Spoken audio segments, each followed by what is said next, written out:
बोलिए शहजाद जी। मैंने लगातार दोनों प्रवक्ताओं की एक चूक करे बगैर बात सुनी है, तो मेरी भी बातों को सुना जाए। देखिए, हमें ताका झाकी करने की क्या आवश्यकता है? जो कुछ हो रहा है खुले में हो रहा है, सामने आमने सामने हो रहा है। मुझे एक बात बताइए, ये नो कॉन्फिडेंस लेकर आए थे मोदी सरकार के खिलाफ। देश की जनता ने तो विश्वास जता दिया, परंतु अपने भीतर कितना अविश्वास है इसका एक तो आपको हवाला अमित शाह जी ने दिया था। वो 7-8 अगस्त की बात थी, और 13-14 अगस्त आते आते जो हम साथ साथ है था प्रोडक्शन, वो हम आपके है कौन हो गया। आपका लाइन भी है वो। अब देखिए, मैं आपको बताता हूँ, ये कह रहे हैं कि हम लोग कर रहे हैं। बताइए, संदीप दीक्षित जी कहते हैं हर रोज सुबह उठ के टी शर्ट बदली हो ना बदली हो, सुबह आकर पहले वाइट देते कि आम आदमी पार्टी जो है सबसे बड़ी लफंगों की पार्टी। उनके शब्द है, चोर डकैत झूठे सारी चीजें बोल देते सुबह सुबह। अनिल चौधरी, अब ये तो छोटे मोटे प्रवक्ता नहीं है, प्रदेश के अध्यक्ष है, आज की बाइट है, will keep questioning CM Kejriwal over corruption and liquor policy. ये आज की बाइट है। उसके बाद अजय माकन, अरे इनको सपोर्ट करोगे तो नेहरू जी के खिलाफ चले जाओगे ऑर्डिनेंस पर। दिनेश गुंडूराव मंत्री है, कर्नाटका से खास आए और कहने लगे कि मोहल्ला क्लिनिक तो 3rd क्लास है, ऐसा नहीं चाहिए हमको यहां पर।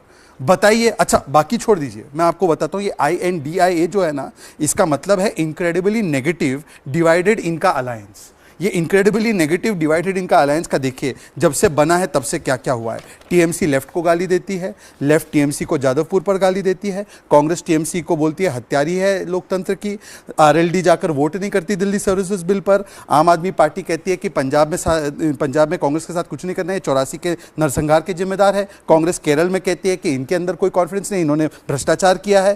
कांग्रेस और सेना मिलकर शरद पवार जी पर सवाल खड़े कर देते कि शरद पवार जी आप किससे मिल रहे हैं, क्यों मिल रहे हैं। फिर कर्नाटका में तमिलनाडु की सरकार भी इन्हीं की, कर्नाटका भी इन्हीं की, दोनों मिलकर सुप्रीम कोर्ट में जाते और कहते कर्नाटका पानी नहीं छोड़ रहा कावेरी पर। बिहार में HAM ने इनको छोड़ दिया, उपेंद्र कुशवाहा ने छोड़ दिया, RCP सिंह ने छोड़ दिया। ये सब हमने करवाया, ये सब हमने नहीं करवाया, ये डेस्टिन्ड था, क्योंकि इनके पास ना मिशन है ना विजन है, केवल कमीशन और करप्शन। और आखिरी बात देखिए, बाकी सब छोड़ देते, चलिए प्रवक्ताओं की हल्की फुल्की बातों को छोड़ देते, मैं 2 या 3 सैद्धांतिक मुद्दों पर। राधिका जी, आप बता दीजिए, शराब घोटाला दिल्ली में हुआ था, नहीं हुआ था?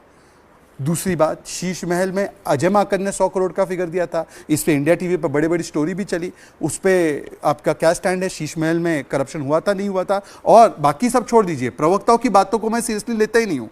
ये स्टेटमेंट है किसका? सौरभ भारद्वाज का। छत्तीसगढ़ में हुए लिकर स्कैम, क्योंकि राधिका जी छत्तीसगढ़ में काम करती है, छत्तीसगढ़ के लिकर स्कैम में ED should arrest CM Bhupesh Baghel.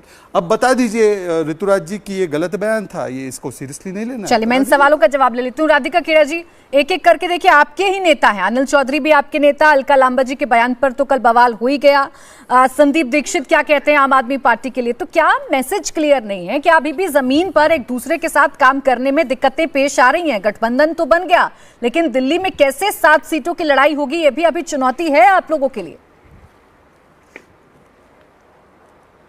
देखिए, दिल्ली में कैसे 7 सीटों पे लड़ाई होगी, कितनी सीटें किसके पास होंगी, गठबंधन क्या उसका रूपरेखा रहेगी, अभी तो मीटिंग्स शुरू हो रही हैं। मुझे ये बात समझ नहीं आती कि अभी चुनाव में समय है, मीटिंग्स हो रही है, भारतीय जनता पार्टी को इतनी जल्दी और इतनी मिर्ची क्यों लग रही है? अगर हम आपस में लड़ रहे हैं इनके मुताबिक, अगर हमें आपस में प्रॉब्लम है इनके मुताबिक, तो इनको तो खुश होना चाहिए। इनको क्या फर्क पड़ रहा है? इनको तो देखना चाहिए आराम से बैठ के, भैया आराम से देखो, आप लोग इतनी क्यों एनालिसिस कर रहे हो कि ये कर रहे हैं वो कर रहे हैं? वो हमारी प्रॉब्लम है, हमारी इंटरनल इशू है, हमें जो करना है हम सॉर्ट आउट कर लेंगे, हमें जो बात रखनी है, हमें क्या रूपरेखा लेनी है, हमारी मीटिंग्स चल रही है, हमारी सबकी नेशनल लीडरशिप्स मिलके फैसला करेंगी, हमारी टॉप सबकी लीडरशिप्स, पूरे इंडिया गठबंधन के हर पार्टी जो है उनकी टॉप लीडरशिप मिल रही है। तीसरी मीटिंग होने वाली है, और पहले जैसा आपने देखा, पहले मीटिंग में कम लोग थे, आते आते आगे और लोग जुड़े, और आगे भी ऐसा होगा। राधिका जी, एक सवाल का जवाब देंगे, जो टॉप लीडरशिप कर रही है। राधिका जी, बीच में टोक रही हूं क्योंकि मुझे आपसे एक सवाल का जवाब जानना है। एक सेकंड राधिका जी, आपने कहा टॉप लीडरशिप मिल रही है, और टॉप लीडरशिप मिलकर फैसला लेगी कि इंडिया गठबंधन आगे कैसे 2024 में कंपीट करेगा, कैसे भारतीय जनता पार्टी एनडीए गठबंधन को हराएगा। तो जो टॉप लीडरशिप बात करता है, क्या वो मैसेज आपके जो प्रवक्ता हैं, आपके जो नेता हैं, वहां तक कन्वे नहीं हो पाता है क्या? वो जो ऐसे बयान देते हैं, संदीप दीक्षित हो, उन्होंने क्या कहा वो आपके सामने है, अनिल चौधरी क्या कह रहे हैं वो भी आपके सामने है, अलका लांबा ने क्या कहा वो भी आपके सामने है। देखिए, कभी कभी मुझे हैरानी होती है कि बार बार ये पूछा जाता है कि ऑपोजिशन में ये हो रहा है वो हो रहा है। कभी कोई सरकार से जवाब पूछता है कि इनकी टॉप लीडरशिप बात करती है बीफ बैन को लेके, ये बात करते हैं हिंदू आइडियोलॉजी की बीफ नहीं खानी चाहिए, और इनके मंत्री किरण रिजिजू हो या गोवा के जो पारिकर साहब पूर्व मुख्यमंत्री थे, वो कहते थे हम देखते हैं कि यहाँ पे बीफ कैसे बैन होगा। इनको समझाया नहीं जाता कि इनकी पार्टी का लाइन क्या है और क्या स्टैंड लेना है। ऐसे बहुत सारे मुद्दे हैं। तो इसका मतलब जो मोदी जी और शाह साहब कह रहे हैं वो इनके लोग नहीं सुनते हैं, साफ सी बात है, बिल्कुल भी नहीं सुनते। नड्डा साहब क्या कहते हैं वो भी नहीं सुनते। इनके तो हालात ऐसे हैं। मैं भारतीय जनता पार्टी को लेकर थोड़ी ना आज चर्चा कर रही हूँ, कल ताजा जो घटना हुई है मैं उस पर चर्चा कर रही हूँ। अलका लांबा ने बोला, आपके तमाम नेताओं की लिस्ट है जो बोलते हैं, आप उन पर पहले मुझे बताइए ना अपनी पार्टी के भीतर क्या चल रहा है, ये आप मुझे पहले बताइए, फिर भारतीय जनता पार्टी से भी क्वेश्चन कर लेंगे। इंडिया टीवी हर वक्त हर जगह डाउनलोड करने के लिए सर्च करें India TV news Google play store या ऐप स्टोर पर।